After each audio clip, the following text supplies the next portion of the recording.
പൊമ്പിള actually Covid പടമായിരുന്നു. അതെ അതെ അതെ. ഞങ്ങൾ കോവിഡ് സമയത്ത് ഞാനും സിറാജ് എന്നുള്ള ക്യാമറമാനും അവൻ്റെ അനിയനും മാത്രം 3 പേര് ഷൂട്ട് ചെയ്ത സിനിമ. ഒരു സിനിമ മൊത്തം 3 പേര്, വേറെ ക്രൂ ഒന്നുമില്ല. ഞങ്ങൾ വെറുതെ ഒരു കാർ കയറും, ഒരു സ്ഥലത്ത് ചെല്ലും, അവിടെ വെക്കണം എന്ന് പറഞ്ഞാൽ അങ്ങനെ ഞങ്ങൾ കോവിഡിൽ നിന്ന് നമുക്ക് എല്ലാവരും ഡിപ്രഷൻ വന്നല്ലോ, ഈ പുറത്തോട്ട് ഇറങ്ങാൻ പറ്റാത്തൊരു ഡിപ്രഷൻ വന്നു. അപ്പോൾ അതിൽ നിന്ന് എസ്കേപ്പ് ചെയ്യാൻ വേണ്ടി ആക്ച്വലി പെട്ടെന്ന് ഉണ്ടാക്കിയെടുത്തൊരു ചെറിയ പരിപാടിയാണ് പൊമ്പിള. അപ്പോൾ അത് ഞാൻ അപ്പം ചെയ്തുകൊണ്ടിരുന്നപ്പോൾ രസമായിരുന്നു. പക്ഷേ ഇതങ്ങനെയല്ല, ഇത് കുറച്ചും കൂടി നമ്മൾ വലുതായിട്ടാണ് ചെയ്തേക്കണേ. കുറച്ചും കൂടി ക്യാൻവാസും ഞാൻ ചെയ്തതിൽ ചുറ്റും നീ പറഞ്ഞ പോലെ ബഡ്ജറ്റ് വൈസും പരിപാടി വൈസും ഭയങ്കര വലുതാണിത്, സ്കെയിൽ വൈസും വലുതാണ്.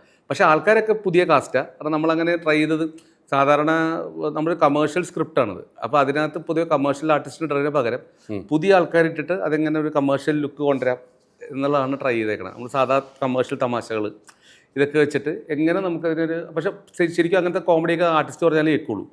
പക്ഷേ നമ്മൾ പുതിയ ആൾക്കാർ വെച്ചിട്ട് അത് ഓപ്പറേറ്റ് ചെയ്ത് എങ്ങനെ ഇരിക്കും എന്നുള്ളൊരു എക്സൈറ്റ്മെൻ്റ് ആയിരുന്നു എനിക്ക് പടത്തിനകത്ത്. പിന്നെ കണ്ടന്റിനോടുള്ളൊരു ഡിഫറെൻ്റ് ആയിട്ട് അവിശ്വാസമുണ്ട്. പിന്നെ എനിക്ക് മൊത്തത്തിൽ എനിക്ക് ഒരു എന്തൊരു ഡിഫറെൻ്റ് ആയിട്ട് ചെയ്തു എന്നൊരു സന്തോഷമുണ്ട്. ഞാൻ കഴിഞ്ഞ ദിവസം പടം ക്യൂബിൽ കണ്ടപ്പോൾ എനിക്ക് തന്നെ കുഴപ്പമില്ല കേട്ടോ, അതെനിക്ക് തന്നെ കണ്ടു കഴിഞ്ഞപ്പോൾ എനിക്ക് തന്നെ വലിയ കുഴപ്പമില്ല കേട്ടോ, സമാധാനം. സ്കോറും എല്ലാം വന്ന് ഫൈനൽ മിക്സ് ചെയ്ത് കണ്ടപ്പോഴേക്കും എന്തോ മേത്തെന്തോ ഇറങ്ങിപ്പോയ പോലത്തെ. ഈ സിനിമയുടെ എന്നെ വിളിച്ചു പറയുന്നത് ഇങ്ങനെയാണ്, ഇപ്രാവശ്യം പ്രൊഡക്ഷൻ വൺ സെറ്റപ്പാണ്.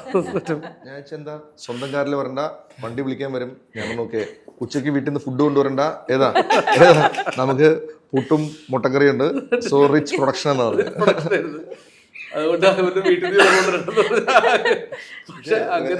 ഇതിപ്പോ നമ്മൾ പറയുമ്പോഴും തമാശ ആണെങ്കിലും അതിൽ സീരിയസ് എന്തുമാത്രമുണ്ടെന്നാലേ സിനിമയുടെ ബാക്കിൽ നമ്മളൊരു സിനിമയുടെ സ്വപ്നമാണല്ലോ അത്. നമ്മള് ആ ഡയലോഗ് ഇപ്പം ഇങ്ങനെ പറയാൻ അധികാരമുള്ള ആളാണ്, പിന്നെ ഫ്രണ്ടാണ്, ചോറ് കൊണ്ടുവരണ്ട. അങ്ങനെ തന്നെയായിരുന്നു നമ്മുടെ കൂട്ടത്തിലുള്ള എല്ലാവരും. ഇതിനു മുമ്പ് എനിക്കിപ്പോഴും ഓർമ്മയുണ്ട്, പണ്ട് ബെന്നെടുത്തപ്പോൾ അജ്മൽ അമീർ അഭിനയിക്കുന്നുണ്ടായിരുന്നു. അപ്പോൾ അവൻ്റെ വീട്ടിൽ നിന്ന് ഇറങ്ങാൻ നേരത്ത് അജ്മൽ പറഞ്ഞു, ഉമ്മിച്ച ചോറും കിട്ടി, കാരണം ഇവരെ കൂടെ എടുത്തു ഉച്ചയ്ക്ക് പോകാൻ. അപ്പോൾ അവിടെ നിന്ന് എനിക്ക് ഇപ്പോൾ ഓർമ്മയുണ്ട്, ഉമ്മച്ച് കഷ്ടപ്പെട്ട് 2 പേർക്ക് ചോറൊക്കെ എടുത്തത് വിട്ടേക്കട്ട.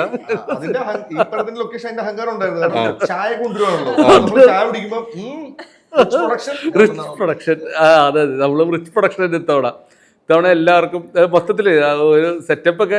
അല്ല, ഞാൻ ആലോചിച്ചിരുന്നത് ഈ നമ്മൾ ഈ സെറ്റപ്പിൽ എങ്ങനെ ഒരു കമേഴ്ഷ്യൽ പടം ചെയ്യാം എന്നുള്ളതായിരുന്നു എൻ്റെ ഒരു ഐഡിയ. നമ്മൾ ഇൻഡിപെൻഡൻറ്റ് ഷൂട്ടിംഗ് സെറ്റപ്പിൽ ഒരു കമേഴ്ഷ്യൽ പടം എങ്ങനെ ചെയ്യാം. മറ്റേത് ഇൻഡിപെൻഡൻ്റ്ലി നമ്മൾ ചെയ്തേക്കുന്ന വേറെ ടൈപ്പ് പടങ്ങളല്ലേ.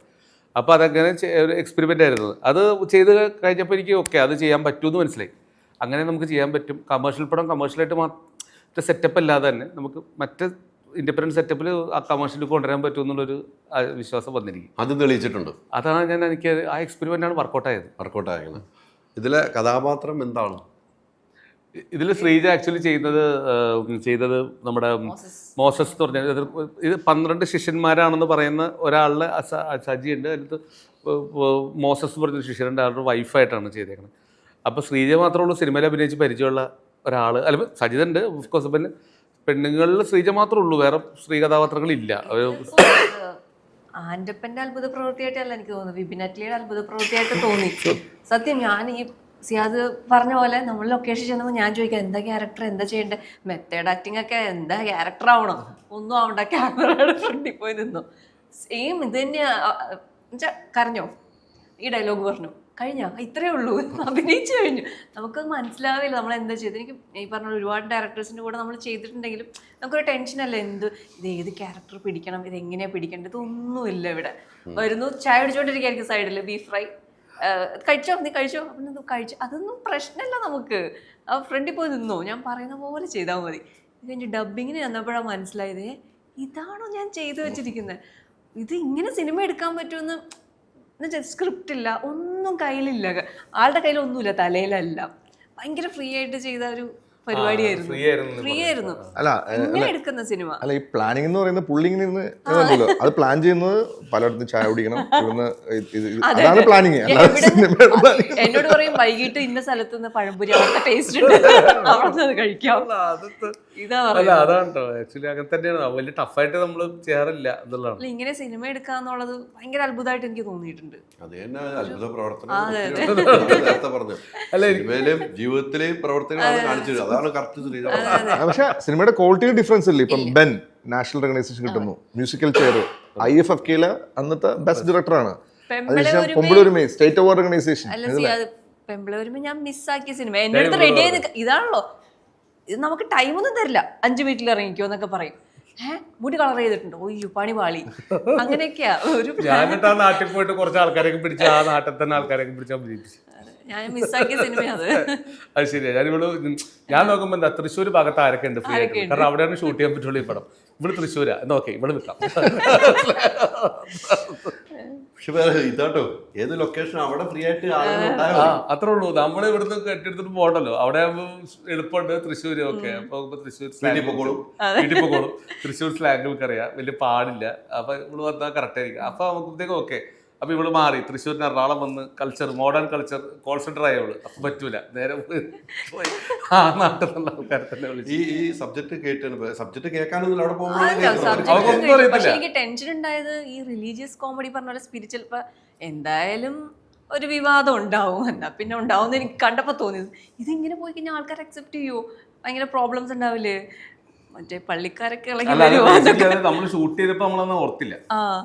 പക്ഷെ എടുക്കുമ്പോ നമുക്ക് ത്രില്ലൊക്കെ എടുക്കണല്ലേ, കോമഡി പരിപാടിയായിട്ട് നമ്മൾ കോമഡി അല്ല, നമ്മൾ ബേസിക്കലി പരിപാടിക്ക് അതിനകത്ത് അണ്ടർലൈൻ ഉണ്ടെന്ന് എനിക്കറിയാം. പക്ഷെ നമ്മൾ കോമഡി കൊണ്ടാണ് അത് സെറ്റ് ചെയ്തേക്കണത്. അപ്പൊ പക്ഷെ അപ്പം നമുക്ക് അറിയില്ലല്ലോ ഇത് ഇത്രയും പ്രശ്നമുണ്ടെന്ന് അറിയത്തില്ലല്ലോ, ചിന്തിക്കുന്നില്ലല്ലോ. തിരുവനന്തപുരത്ത് പോയി, തിരുവനന്തപുരത്ത് രാവിലെ ഇറങ്ങിയപ്പോൾ തന്നെ എനിക്കൊരു ബാഡ് അടിച്ചു. കാരണം 3:30 ഞങ്ങള് ഭയങ്കര ആത്മാർത്ഥമൂത്ത് നമ്മൾ ട്രിവാൻഡ്രത്ത് സെൻസറിന് 4 മണിക്ക്. അപ്പോൾ വെളുപ്പിനെ ഞാൻ 5 മണിക്കൂടെ ഇറങ്ങിച്ച്. ഞാൻ ഉറങ്ങായിരുന്നു, വണ്ടി കയറ്റി. പക്ഷെ തിരുവനന്തപുരത്ത് ബ്ലോക്ക് അടിച്ച് വണ്ടിയൊക്കെ മറ്റേ എന്താണ് ടയറൊക്കെ പഞ്ചറായി എത്തിയത് വൈകുന്നേരം 3:30. അപ്പൊ എനിക്ക് തോന്നി എന്തൊരു പ്രശ്നമുണ്ട്, സെൻസർ കിട്ടുമല്ലോ. അവിടെ ചെന്നപ്പോഴത്തേന് ഞാൻ അത് കഴിഞ്ഞ അവർ വിളിക്കുമോ, സെൻസറിന് വിളിക്കണ നമ്മൾ ശരിക്കും മറ്റേ മാർക്ക് ലിസ്റ്റ് സാറ് ചോദിക്കുമല്ലോ, വന്നിട്ട് മാറിയിക്കെന്ന് പറയില്ലേ. ആയതന്നെ നിങ്ങൾ എന്തിനാ പടം എടുത്തത്, എനിക്കെന്തിനും പറയാൻ പറ്റുമോ, എനിക്കറിയാൻ അത്ര ചോദ്യങ്ങളായിരുന്നു. എനിക്കും ഉത്തരവൊന്നുമില്ല. ഞാൻ അറിയാൻ പാടില്ല എന്ത് പറയാം. എനിക്കാണെങ്കിൽ ഇവിടുന്ന് പുറത്തേക്ക് ഒരു ആങ്സൈറ്റി ഒക്കെ അടിച്ചിട്ട് ഞാൻ ശ്വാസം വിട്ട് ചത്തു പോകണ്ടല്ലേ, എല്ലാവരും നമ്മളൊന്നും നോക്കിക്കൊണ്ടിരിക്കുന്നത്. എനിക്ക് ആകെ ടെൻഷനായി പോയി. ഞാൻ എങ്ങനെയെങ്കിലും തീർന്നാ എന്നായിരുന്നു. 15 മിനിറ്റ് ഇരിക്കുന്നത് 2 മണിക്കൂർ പോലെയായിരുന്നു. ഈ ബൈബിളുമായിട്ട് ബന്ധപ്പെട്ട ബൈബിളിലെ സംഭവങ്ങളാണല്ലോ. അതെ, അതിൽ പുതിയ നിയമവും പഴയ നിയമവും. അതെ, ഇതിൽ കൂടുതൽ യൂസ് ചെയ്തത് പുതിയ നിയമമാണ്. പുതിയ നിയമമാണ് നമ്മൾ അത്ഭുതപ്പെടുത്തുന്നു, അത്ഭുതപ്പെടുത്തുന്നു, ചർച്ച ചെയ്യപ്പെട്ടതും പുതിയ നിയമമാണ്. അതിൽ പല കാര്യങ്ങൾ പറഞ്ഞു. ഇപ്പം യേശുവും ശിഷ്യന്മാരുടെയും കാര്യം പറഞ്ഞപ്പം അതിൽ നമ്മൾ കേട്ടിട്ടുണ്ടല്ലോ, 500 പേർക്ക് അപ്പം വീഞ്ഞു കൊടുത്ത കഥയൊക്കെ കേട്ടിട്ടുണ്ടോ? അതൊക്കെ ഇതിലേക്ക് നിങ്ങൾ കാണിക്കുന്നുണ്ട്. നിങ്ങളൊരു പോസ്റ്റർ ഇറക്കിയപ്പോൾ തന്നെ അല്ല കൊണ്ടിട്ടുണ്ട്. ശരിക്കും ഇയാൾ ക്രൈസ്റ്റാന്ന് തോന്നുന്നു. ഇയാൾ ക്രൈസ്റ്റ് ചെയ്യുന്ന എല്ലാ സാധനങ്ങളും ഇയാൾ ചെയ്യുന്നുണ്ട്. പക്ഷെ ഫോട്ടോ വെച്ചിലോ അല്ലെങ്കിൽ ലോക്കൽ സ്ഥലത്താണെന്ന് മാത്രം.